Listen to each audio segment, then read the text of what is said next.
Hello! Hey everybody! Hi, this is a different vlog for us. This is kind of weird. So I think, we had a lot of people probably saw this news already on Instagram, Facebook, Twitter. But we kind of feel like YouTube's our best avenue to sort of approach this. So today is Tuesday, August 6th. And on Thursday, so this past Thursday, we found out that I have a brain tumor. It is, we don't know the exact kind. We think it's a glioma. That's what he's thinking right now. Yeah. I don't want to let us get into the kinds or anything where you guys can go Googling. Yeah. Believe me, we did and it was a mistake. Yeah, don't Google for us. So we'll give you all the details of what's been going on. Yeah. And I do want to back up to kind of a little bit of history on us too, and also let you know we are so thankful that these cameras got put in front of us after our move here to Florida, because even if you can't watch them, if you don't have that kind of strength, we get to catalog this for ourselves. So a year from now, when we're sitting there and forgot what happened this weekend, we get to look back on that and have that for strength for other people too. So we're going to jump around a lot with thoughts. We're going to try to edit it together in something that tells a story, but we're just going to sit here and ramble to the camera for a little bit and share this adventure so far with you, and we plan to share the whole thing. Not everyone on this earth has the strength that we do. A little bit of history of me and Ed. We were both caregivers for family members before we met. We were a caregiver for my mother in her, end of life. Granted, my mother had a fantastic end of life and knew it was coming. But that was the first 3 years of our relationship, was with my mother, and we're thankful we had her. But that was one of the reasons we moved to Florida. We lost my mother a year and a half ago, and she was a force to be reckoned with on this earth, and we keep that here in our fight going forward. So we learned some lessons in our childhood and our young adultness and our adult life together that nobody should have to learn. Yeah. So our stride in this is probably unique, and we hope to share a little bit of that hope with you guys. Yeah, I think we went through enough stuff with both of our mothers. My mother had a lot of mental illness pretty much through my childhood, and was in and out of the hospital pretty much consistently since I was about 10. So we've sort of had to face a lot of doctors and hospitals and things that sort of put us in a position that a lot of people don't want to have to face. Mm-hmm. And we've kind of been through that. We've been around that path many times. I think you learn that you don't have a choice in what comes your way, but you have a choice to approach it. Yeah. And one example that I just want to give that you and I love is my mother had breast cancer. She had a procedure done back, I want to say, 2011. 5 years later, she had breast cancer again in the other breast, and it was the same kind of cancer. And she looks at the surgeon and says, "Give me the scissors. I'll take care of this one myself. Let's finish the week." There's a spirit that goes with how you approach it as much as you can too. Yeah, I do want to point out, breast cancer is not what ultimately took her life. No. And she had a very minor breast cancer as breast cancers go. But it was her attitude of, let's just get this done. I just want to be done with it so I can get back to life. And I think that's sort of where we've been sitting a lot this week. We'll quickly touch on what the weekend has been like for us and what the process was. So going back to November, I went for a routine contact exam just for my eyes. We both did. And the eye doctor there sort of was a little bit more concerned than needed to be, but that's okay. He very quickly had us scheduled for the next weekend. This was right before Thanksgiving. Oh yeah, that was another fun long weekend too. Yeah, we seem to have a lot of those. Yeah. He had us scheduled with an ophthalmologist. The ophthalmologist was less concerned, did all of his tests, had us go back 2 months later. It even seemed like it maybe improved. What it was just sort of a little bit of pressure on the nerve inside of my eye. I wasn't even cognizant of it, but it was happening evidently. Mm-hmm. And so when we went for the follow-up, he wasn't super concerned. Said, come back in 6 months, but before you do, just do a CT. So my 6-month follow-up would have been in a couple weeks from now. And so I went in for the CT. And this was this past Thursday. Yes. And, we were sort of aware that it could be tumor type of thing, but because he gave us a level of comfort in that he wasn't super concerned, we weren't concerned. I think the mind has the amazing ability to protect you against things that you don't want to know at that time. So we said, all right, that's fine. Turns out I went for the CT at an imaging place. I had to call Jason afterwards and say, hey, we have to go to the emergency room. And we went to the emergency room and we were there for a few hours. And I think bedside manner is a weird thing where sometimes people need to be super comforted. We needed honesty. And that's what meant something to us. Well, we needed blunt and direct because we knew we were facing something. Right. It was, the doctor was nervous enough that he, wanted us to schedule ASAP with a neurosurgeon and things like that to kind of get a consult. But he also, it was okay. It was okay that he was concerned because he also was able to tell us this is not his specialty. And he just wanted us to go to someone who could really look at it more thoroughly. So we left the ER on Thursday night, and we were there probably the shortest ER visit I ever had, only 3 or 4 hours. But the doctor there was great. He got as much info as he could. Yeah. He was not a neurologist or a neurosurgeon. Yeah. But he said basically this is what they think it's leaning towards. Technology has come a long way. You're going to face a hard few months coming up, but you do what you have to do. And he didn't give us a false hope. He didn't give us a false concern. No. But he said you face it head on. And the attitude I think we had in there with him led him to have confidence in saying that to us. Yeah. I mean, he read on our faces that maybe we were a little too calm. And I think that he was sort of worried about how calm we were. Mm-hmm. And I don't know if that's, there are many stages of grieving that people go through. And I think it was partially we were numb to it. Also, we were too calm because we know in the moment you need to get the info. We learned a lot of those weird skills that nobody should have to have, but also because it didn't come as a surprise to us that day. We had been following a course of things with you where this was just, okay, yeah, that kind of does make sense with some things. And also a little bit of foreshadowing to more of the story, but with what they saw, they were very concerned because if that was something that appeared suddenly, it could have been an urgent matter. Yes. So you'll get more detail in a bit, but it was not as urgent as it might appear. Spoiler. Spoiler alert in a brain tumor story here. So something I also want to add about the CT experience for Ed. We happen to have good insurance. I work for a wonderful company that has been great with us all along here. But Ed went for the CT. We know we have a zero copay for that type of procedure. Ed called and verified. I called and verified. He walked in and they said, oh, you have a deductible. It's going to be $250 for the CT today. And I want to remind everyone, there are people who don't have that $250 ready. Which there are people like us who would have walked out on principle. Yeah. But I think you having called and saying back to them, they're billing us, which is a fortunate thing. It won't happen for everyone. But knowing that sometimes if you just have that inclination, putting the $250 out and fighting to get it back later after you finish your brain surgery and things like that is sometimes worth just suffering with what our system throws our way right now, knowing that there's a better outcome on the other side. Because you can always get that refunded. I mean, I won't get into too much. We're not going to get into a lot of that, but the point is, with where we are in today's society, it's still advocate for yourself and push forward through what you need to. I 100% could have looked at them and said, geez, I don't want to spend $250 on this. And I don't know that we have $250 to spend on this. And especially given that, nobody was hyper concerned, I could have said, let's just walk out. And we'll just wait. We'll see the ophthalmologist again. Right. He probably would have seen nothing again. And you would have walked. And I would have walked away.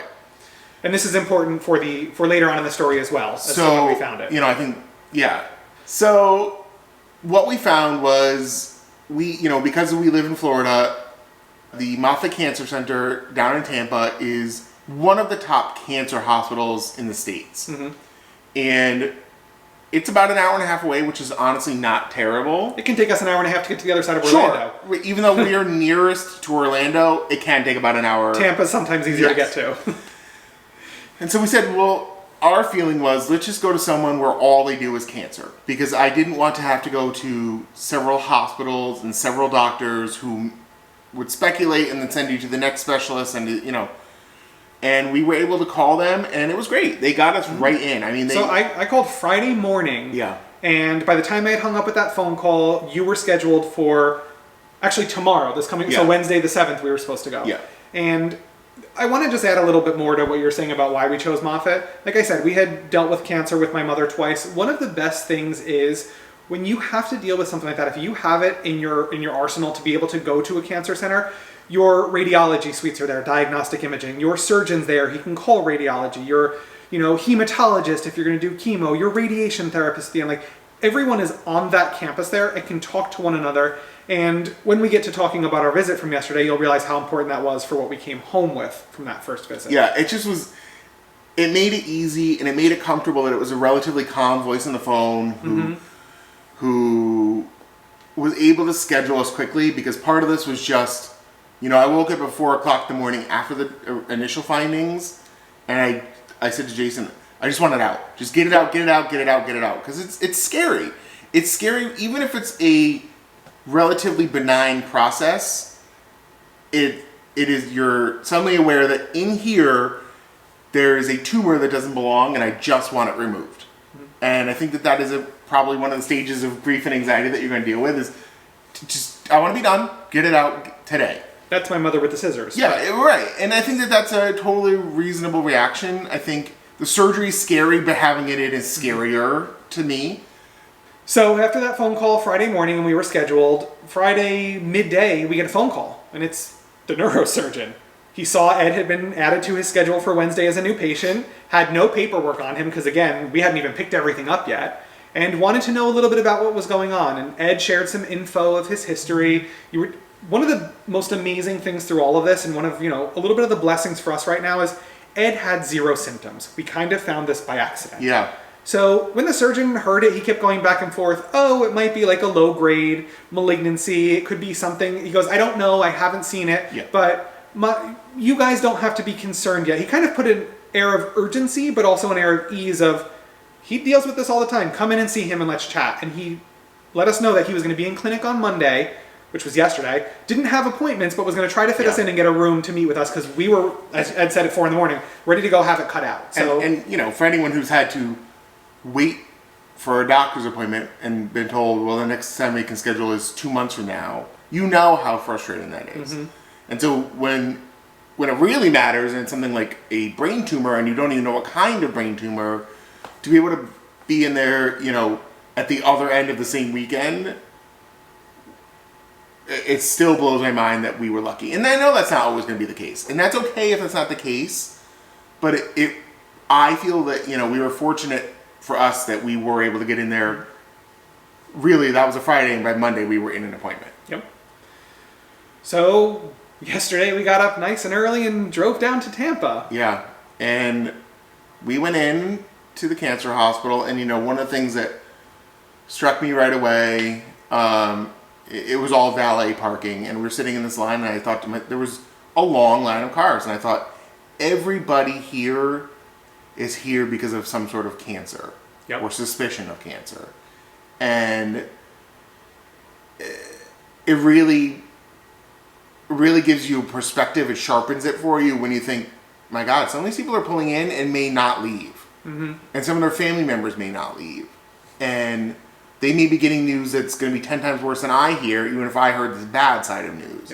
And so it's those little pieces that all weekend have stopped us and made us think, we're okay compared to so-and-so. But, it's funny when you say that, because I don't remember arriving, because it is valet. You don't think about anything. It's not even like hi, how are you? It's almost they're ready to take your keys. They help you get your stuff out of the car. The arrival was beautiful. Like, Moffitt Cancer Center happens to be very nice. Unfortunately, I've been to a few different hospitals in my life. I appreciated that. It put me at ease, but you're right. Your perspective is something that is very real. But the silver lining, if there's one to be found, is the experience. They also knew. That's why you're there that day.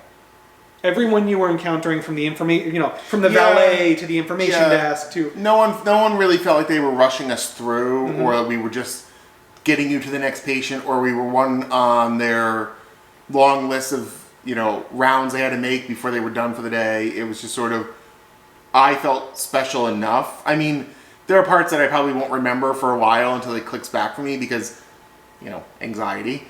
It was a busy day too. Yeah, it was a busy. Yeah, we were there for a few hours. Many. So we were early to our appointment that day, which when they told us, I was like, oh, we have to wait longer to find out. But again, the doctor was upstairs in his office somewhere at this huge cancer center, and very quickly we were taken in for your exam, and we met with, first you meet with the nurse and get a whole bunch of info of, you're going to remember probably none of this day, here's my phone number, call me when you have questions. And that was enough for us. That was great. And then, just the paperwork that keeps coming, that they keep sharing with you. I have to read through it at some point. I haven't even started to. So here's my experience from what I remember was sort of once we got through the nurse and the doctor sort of, the test I went through was a CT, just a regular CT imaging with contrast. And it didn't show a whole lot. And unfortunately, it looks almost archaic, a CT. Well, I mean, it's impressive. It's impressive 50 years ago. There's brain, but so, yeah. To be blunt, the reason you go for a CT for the most part is a step before you can go for the MRI. Mm-hmm. It's insurance, it's red tape, and that's just what it is. Yep. The CT doesn't really yield much information except that it showed that there was something to then qualify you to go for an MRI. So basically you go through one expensive procedure to qualify to go to the next expensive procedure. I think one of the scarier things sitting there with the doctor when he's looking at the CT is he realizes he can't give you any more answers off of that CT other than, yes, there's something right here. And you even still weren't sure if it was tumor or if it was, brain tissue or if it was, he even thought there might have been a potential stroke. But again, the symptoms lined up with nothing. So fast forward a little bit, one of the best things, like we were saying, being in a cancer center, after the doctor put us at ease and discussed, every possibility. At ease as much as you could be at ease. Yeah, I mean, for that day. Yeah. But discussing the possibilities, and suddenly it's a little bit less anxiety-provoking because he already knows what you're going to do with any of those outcomes. He sent Ed upstairs, scheduled an MRI, got on the phone with the MRI student himself. That was pretty impressive. And also, working with his colleagues, he was even saying to them, should we do this today or do we wait closer to surgery? They helped him determine what MRI to do for Ed, and we went right upstairs we got escorted actually up with a wonderful nurse to the MRI suite and checked right in. And I had the IV in pretty quickly. They were wonderful. I have a weird thing with IVs. Shots don't bother me, IVs do. It doesn't need to make sense. No. And very quickly they had me in, and I was in there for about an hour from when I separated. About an hour. Thankfully, I am not claustrophobic. I understand for a lot of people they are. I just tried to treat it like it was my one opportunity. I was already so tired. At least I got to just lie there and kind of zone out. They put classical music on. It's not as scary as you think it's going to be. They put a bunch of warm blankets, which I liked that the blankets came out warm, by the way, because a lot of times you're freezing in those rooms. I liked your warm blanket, too, when I was still sitting with you. And I lay there and I listened to music. Just classical music. You could pick whatever you want, which I thought was nice. And I'm going to give a little bit of just an interruption here because I keep looking away. Our dogs have been so in tune to our moods and here for us. So right now, I think they can sense the relief on us. This one's here trying to get us to play with him. This one's here throwing toys at me. So if you see us looking off distracted, our dogs have been through this as well with us too. Which, by the way, we'll probably be doing a few more home-based vlogs in the next months, however long. Yeah. Because my recovery, we'll get to it in a little bit, will be different. And sharing with you has been so important to us, more than I can even begin to get into words without crying, and I don't feel like doing that. But it's meant more to both of us than there's any way we could have known. So I still want to be able to do that. And so that'll probably be some home time. And you might see the dogs more, which, I mean, that's something to look forward to alone. They're cute too. Yeah. Also, touching on crying, there were certainly times this weekend where I was blubbering and you're looking at me, why are you crying? Because you're in different stages of grief than I am for each other. We were having the same stuff at different times. You're both grieving something different. Yep, and there was a lot of crying, and it's okay. I think one of the best things that got us through this is it definitely felt better to be able to just cry, talk about it, and then you're not bottling it up, and I didn't feel as bad. So everyone has to go through their own thing and how they handle this, but whatever you do is okay. I cried less because I had a diagnosis and less because I was scared and more because it reminds you of the things that you don't say to people. And that, my best friends from forever how long, I don't take the time to say, hey, I love you and I appreciate you. And I think that that's the thing that I want to emphasize for a lot of people is take that time and do that. Even the friend you don't ever say it to, say it, because when this news hits you, you don't know where your path is heading. Mm-hmm. And some people get a diagnosis and it's a very fast one. Or sometimes it's not even a diagnosis. People just go. And take the time and say I love you to people because that's what this reminds us of. Also, for perspective, our next home vlog was supposed to be us announcing some travel. We actually have travel scheduled for the exact dates you're going in for surgery. So you never know what we're going to set this camera up for. Yeah. Always realize that. Take advantage of what you can when you can, because this was not supposed to be our next home vlog. And you know what? I'm happy that we're able to do it though. Yeah. So picking back up where we were storytelling, you went for your MRI. So I went for the MRI. I have so many pictures of Ed's brain. Yeah, you can't. He does you can't know. see them, but no, I don't want to show them in detail because we don't want you to start to look at them because they're scary looking images because they're a brain. It's a big chunk of my brain. Mm-hmm. Also, he looks smart. There's a big brain in there. Well, I am. So here's where we stand in terms of surgery and everything else. So we don't know exactly what type of tumor it is. Which also, from what our surgeon explains and the way he treats it, they don't exactly care because they're going to treat them with the most extreme, safest, the most aggressive and extreme, safe treatments. Yeah. So you can explain what that means for this case. So, before you do, one thing we did find out about your tumor, why they were so concerned in the ER is it is larger in size than what, they typically like to see. But yours has probably been hiding there, growing slowly for 5 to 10 years. Potentially 5 to 10 years. So that's just wild to me. And the two of us nerding out with the doctor when he's explaining that you're actually safe to remove most of the area around that tumor as well because it was growing so slow. A lot of Ed's skills that live in his brain, from like language and motor skills, have migrated away from this tumor to other parts of the brain. It's phenomenal. I mean, the brain is a very amazing thing that the brain adapted and said, oh, this tissue is sick, and actually shifts to a different area to keep the same function going as much as it can because that area is no longer useful. Which, I mean, come on, that's science. That's however you want to view that. That's pretty. That's actually amazing. That is actually something medical miracle kind of stuff, like or medical marvel. Yeah, it really is. So before your surgery, you're going to go in for a functional MRI where they're going to have Ed do things under the scan to see what parts of his brain light up. Are active. Because your surgery is going to be an interesting one. And then, so here's what the surgery is. And I'll try not to be too graphic. If that stuff kind of skeeves you out, maybe we can put a timestamp in. Yeah, I'll put a timestamp in right now to let you know where to skip to the end of the surgery to know more about the treatment. Yeah, so here's that.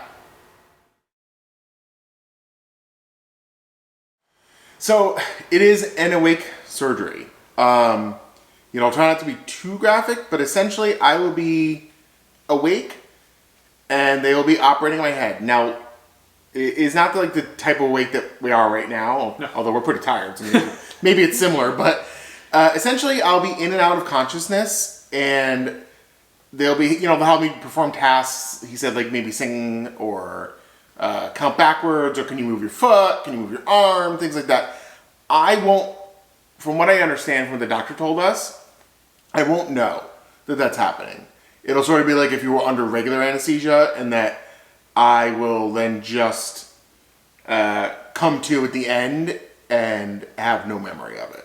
And the reason for this is actually really important. So as we were saying, there's no reason to go in and biopsy a brain tumor anymore or as far as this surgeon's concerned, because you are going in and still, violating that brain tissue, and ultimately they're probably going to want to take it out anyway. So when we were talking about the most aggressive and safest method, the reason they need Ed awake is as he's checking the margins of what he's removing, so basically the safe tissue around the damaged tissue, he's going to want to know if that tissue has any function for Ed. So is it impacting your ability to count backwards or your feet? Because the area where the tumor is can have some of those, not primary, but secondary, motor and some language skills. Though, with the age of your tumor, they think it's migrated somewhere else anyway. So, essentially, they can go in and take out as much as they want to hopefully prevent it from spreading again or reoccurring. Mm-hmm.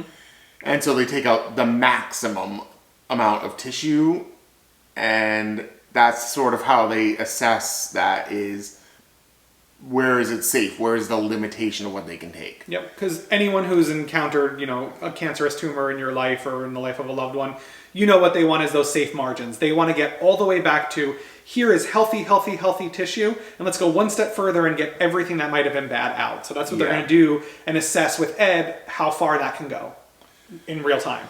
So that's the end of the gory description, if you will. It wasn't that gory. No, it really wasn't. But actually some people are a yeah. little squeamish with that, and I understand that. That's okay. So that closes that. Here's what we do know. It looks like I should be able to, once they're done with the whole procedure, I should be able to go home potentially a day or two later. Yep. Like, actually go home, which is pretty amazing. One of the things they do realize at a lot of cancer centers now is you're going to heal better at home once it's safe to do that. Yeah. And what we do know about the recovery thus far is it could be really a week of pretty slow recovery and then kind of another week of reduced limitations. Mm-hmm. We know bending, lifting, laying down, any of those things are pretty much off limits. Washing my hair for a few days, mm-hmm. And fortunately, with surgeries of this type, pain is not something you're super concerned about because there's not pain receptors in those areas, other than like your skin where you'll have an incision. Yeah. So the brain itself does not feel sensation, mm-hmm. which I know is weird to think of because it's the hub of all of that, but the brain itself does not feel sensation. So they said you'll feel congested as like obvious little bit of swelling. There'll be this swelling, and that's what you'll feel.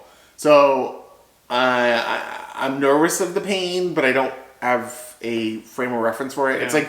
It's like wisdom teeth. Some people go in, get their wisdom teeth, and go to work hours later, and they don't feel it. And some people are doubled over with the pain. It just depends, and we're okay with that. So I think we're okay because honestly, the pain of it is just what it's going to be. So we're aware that it shouldn't be too painful, but it definitely will not be painless. And it'll certainly be mentally painful on us in the time too. You're going to be going through something where I'm going to have to caregive and assist you in ways that today you don't need help with that. It's going to be a little bit infantilizing. I'm going to have to sit there, helpless. Mm-hmm. And it doesn't matter who you are. It can be very hard to have your pride stripped away because you can't do anything. I also want to tell you right now, and I've told, Mom this when we were taking care of her, it is okay to have people help you. It's hard, but it's okay. That's what we're here for. Yeah, and that's, I'm very lucky to have Jason, and I know that. There's going to be times we're going to forget. I mean, they said I can't even turn my head too quickly because I could pass out. So it's just me little reminders of things that you just naturally do, But I think anyone who's been in surgeries or broken a bone, like you realize your limitations are suddenly way different for a while, and that's something I should remember. And it's a major surgery, so I'm scared to be limited. I'm scared, it's simple things like I won't be able to lie down for a while, so we may need to get a recliner or something. Mm-hmm. It's all right. I'll get to be like an old person with a recliner. That's kind of your dream anyway. Yeah, that's true. It's frustrating in that it's limiting, but it's okay because I just want to kind of be done with it and then work my way up to real life. Exactly. There are things that you have to do in this course, and we're just gonna take it on. Yeah. We're gonna face that head first. One of the important things that they also reminded us is, with almost all brain tumors of the type that we're looking at, even though Ed's has been slow growing and is probably a very low grade, if even malignant at all tumor, these types do over time progressively turn into what we call cancer. We won't get into technical stuff that the doctor explained to us, but unhealthy cells. Yeah. So they treat them all the same. There will probably be, even if there's no sign of that now in this tumor, there will probably be chemo, which is, when he explained it to us, and it's oral medication, it's leaps and bounds from what any of us have ever seen on TV. There will be that. There will probably be radiation to make sure the cells that are there don't turn into it. He says, the oral chemo is handled better. It's well tolerated by patients. I don't know what that means. Obviously, it could be like anything. There are people who take a Tylenol and get sick. Yep. But it's not the typical like systemic stuff that we're all familiar with seeing in movies. So that's reassuring. But we take it one step. The first thing we have to do before we even get to do any of that is have you in for the surgery, find out what exactly was going on with that tissue, and then they'll figure out from there. Doctor's optimistic, based on the scans and that it's been there probably for so long and asymptomatic. That's another thing that, like, as we reach the end of this story for now, that I want to remind people. You could have, again, pushed that CT off and you wouldn't have had symptoms. And in potentially 2 to 3 years, you would be seeing this doctor having seizures and having a very different discussion. That's what he told us pretty bluntly. So preventative care, as annoying as it is in all of our days, I mean, like, I still probably have to go to a dentist for a cleaning for like the past 6 months, go to the dermatologist. We need to make time in our day for that because something else that we've heard from all of you and our family and our friends telling us stories is sometimes you go in for something simple and the doctor finds something that was unrelated to what you were there for that day and sends you to a specialist who can save your life. Yeah, what is it? An oops tumor? Yeah, in the words of my uncle, you might find an oopsanoma, meaning they were looking at something in Ed's eye, they thought it was nothing, but goodness, there's been a tumor for 5 to 10 years growing in the back of his head. Don't avoid it. Yeah. It's not worth avoiding the doctor. To be here now and think, well, I have a procedure that might take a couple of weeks from a brain tumor, versus it's too late. We're not being told it's too late right now. And for that, we're fortunate. Yes. We don't know. They may see things that they don't like, and we'll face that as they come. But right now, we're not in that place. Exactly. And that's really fortunate. So I think that's sort of the update on what's been going on. We only know as much as we do know right now, and each step leads to more. Yeah.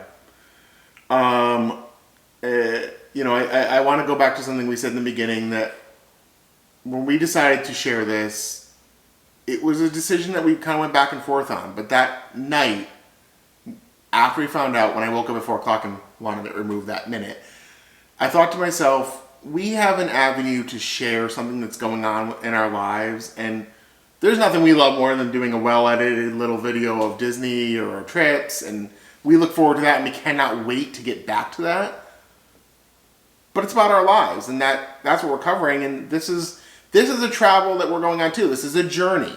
Yep. And I want to be able to chronicle that for people, because I don't want to sit there and have to ever feel like I have to sit in silence or be worried in silence, because you might be going through it literally right this minute. That might have brought you to this video. Mm-hmm.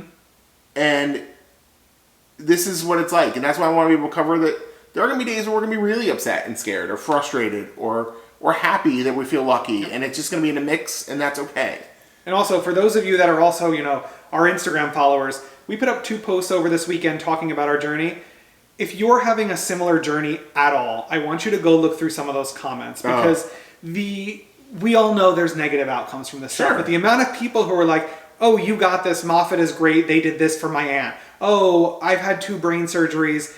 It's really scary in the moment, but it's something we all can do. And the hopefulness that you often don't hear because people suffer in silence and then don't talk about it, there's way more good that can come out of it than there is bad. We just hear about the bad. So go read those posts. There's some great stories in there and some great people to share them. Tune into the community that you don't know you have.